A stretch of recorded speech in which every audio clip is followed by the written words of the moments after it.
Koylanchal news समाचार के प्रायोजक हैं royal progressive school Mohan Nagar. शिक्षा के क्षेत्र में अलख जगाता विद्यालय।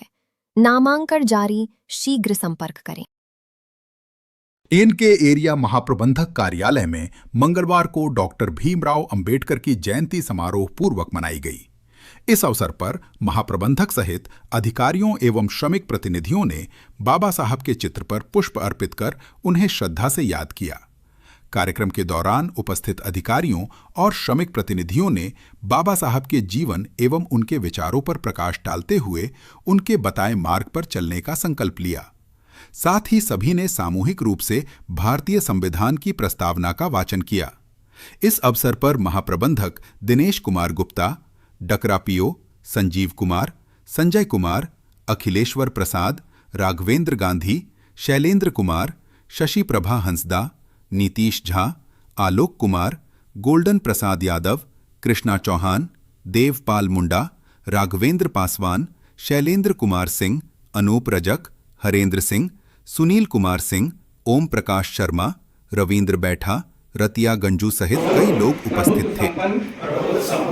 समाजवादी पंथनिरपेक्ष लोकतंत्रात्मक गणराज्य बनाने के लिए तथा उसके समस्त नागरिकों को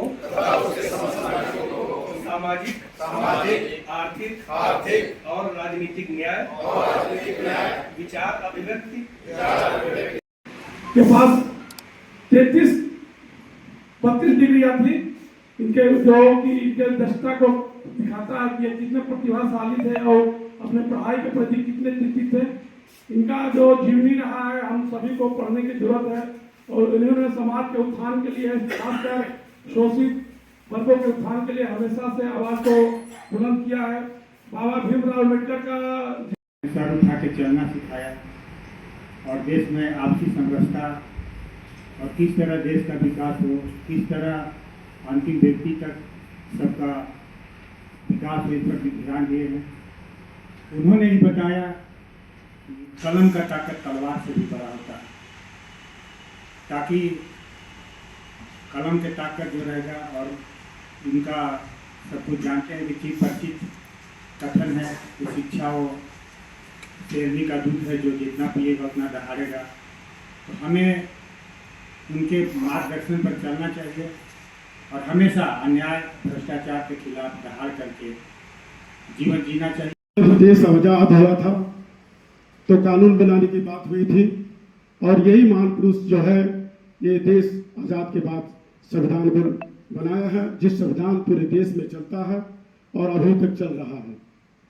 दूसरी बात है, इन्होंने एक नारा दिया था, शिक्षित रहो, आंदोलन करो और संगठित करो, तभी आप अपने समाज का विकास और समाज में जो गरीबी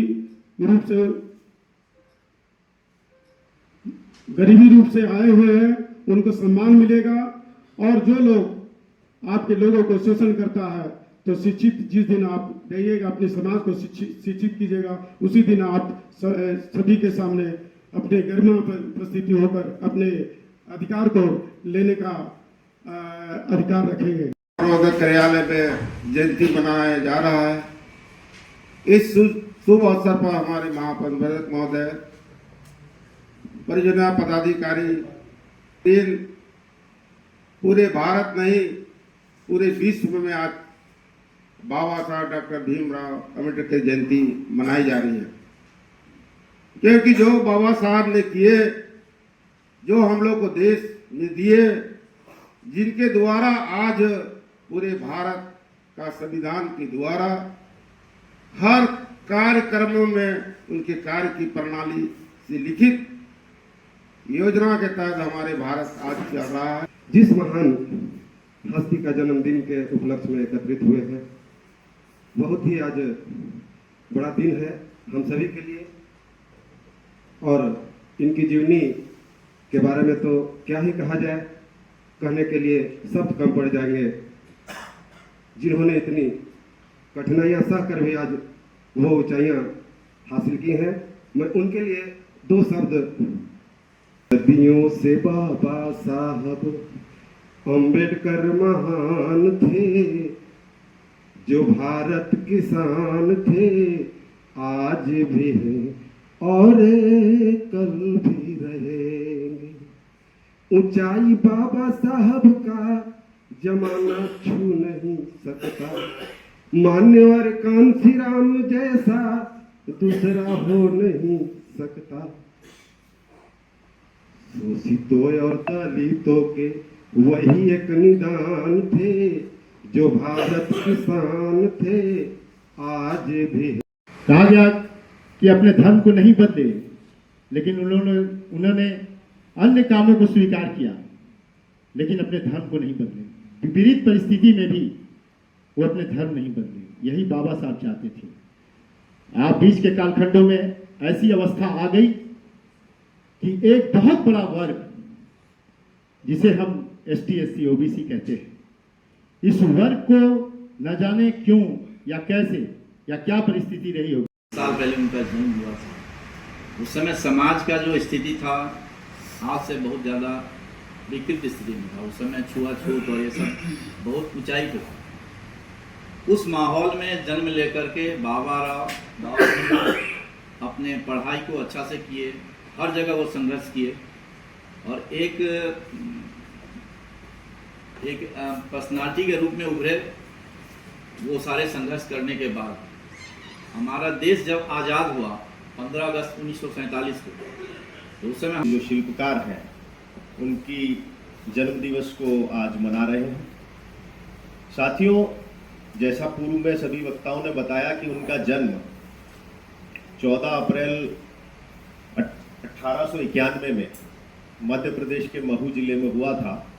उस समय की परिस्थितियां ऐसी थी कि आम आदमी को तो शिक्षा का कोई अधिकार ही नहीं था और वो एक दलित परिवार में जन्मे हुए बालक थे।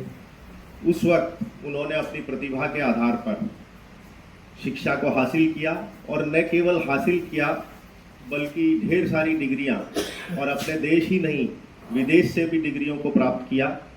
ऐसे थे हमारे बाबा साहेब अम्बेडकर और उन्होंने इतना संघर्ष अपने जीवन में किया और समाज में उस वक्त जो कुरीतियां और अंधविश्वास थे और भेदभाव जो कि एक चरम सीमा पे था, उसके खिलाफ उन्होंने आवाज़ उठाई और उस आवाज़ को उठाकर उन्होंने समाज को बदलने का जो दिशा दिया, उसके लिए हम लोग उनको तहे दिल से धन्यवाद करते हैं। और जो उन्होंने हमें दिशा दी, उसी का परिणाम है कि आज हम लोग आज़ादी प्राप्त करने के बाद संविधान के तहत हमारे अपने कुछ अधिकार हैं, जिन अधिकारों के तहत हम इस देश में अपनी आवाज़ ऊंची कर सकते हैं, अपने विचार रख सकते हैं और समान रूप से सभी जीवन व्यतीत कर सकते हैं। बाबा साहब का जीवन बहुत ही कठिनाइयों है। यदि हमारे अंदर एक भावना है, हमारे अंदर एक ललक है कि हमको आगे बढ़ना है, हमें कुछ करना है, न केवल अपने लिए बल्कि समाज के लिए, देश के लिए, तो आदमी कितना भी विपरीत परिस्थितियों में रहे वो कुछ न कुछ इस देश के लिए जरूर कर सकता है। और बाबा साहब ने कुछ न कुछ नहीं, बहुत कुछ किया। इस देश को ऐसा संविधान दिया जो विश्व का सबसे बड़ा संविधान है। और बाबा साहब केवल एक